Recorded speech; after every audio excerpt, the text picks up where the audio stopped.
जय श्री कृष्ण, जय राधे राधे। कार्तिक मास का 10वां अध्याय महात्म।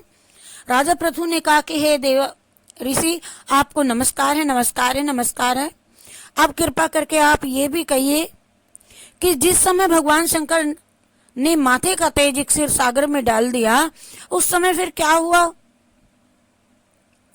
तो नारद जी ने कहा कि हे राजन, जब शंकर जी ने तेज इक्सिर सागर में डाल दिया तो वह शीघ्र ही बालक होकर के गंगा सागर के संगम पर बैठ करके संसार को भय देने वाला रुदन करने लगा। उसके रुदन से समस्त संसार व्याकुल हो उठा और लोकपालों के मन में भी व्याकुलता हुई।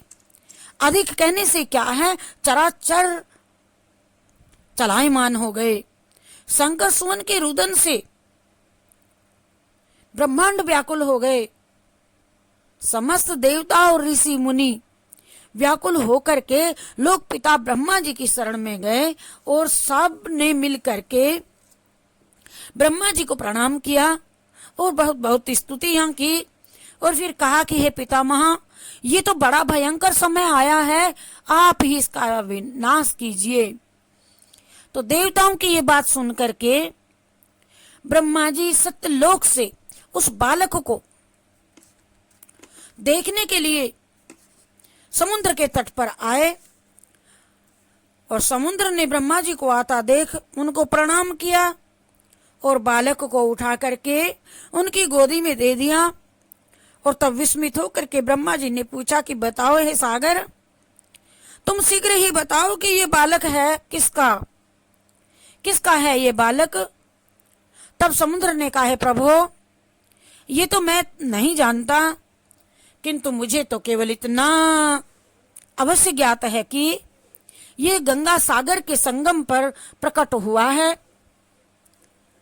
अतः आप इस बालक का जाति कर्म आदि संस्कार कीजिए, इसका जातक फल बतलाइए।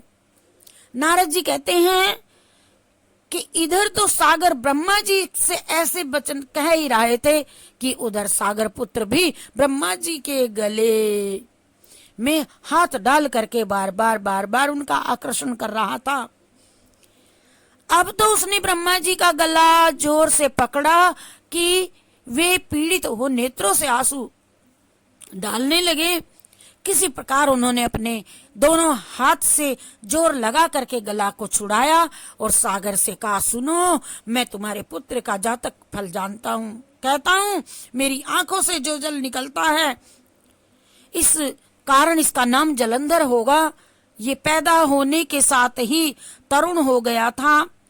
इससे यह सब शास्त्रों का पारंगम महापराक्रमी महावीर जवान और रण दुर्मद तथा सभी दैत्यों का पारंगत और विष्णु भगवान को जीतने वाला होवेगा।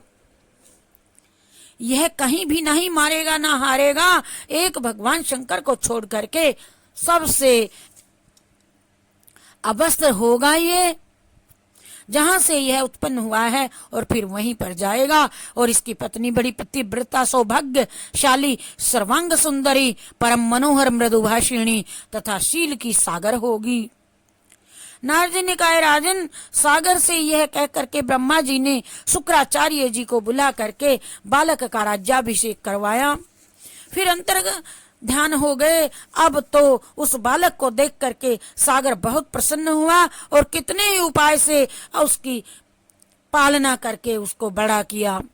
फिर कालनेमी नामक असुर को बुला करके उसकी वृंदा नाम की पुत्री से उसका विवाह करा दिया गया। अब शुक्राचार्य जी के प्रभाव से वह दैत्यों पर राज्य करने लगा। हरि शरणम हरि शरणम हरि शरणम हरि शरणम हरि शरणम हरि शरणम हरि शरणम हरि शरणम।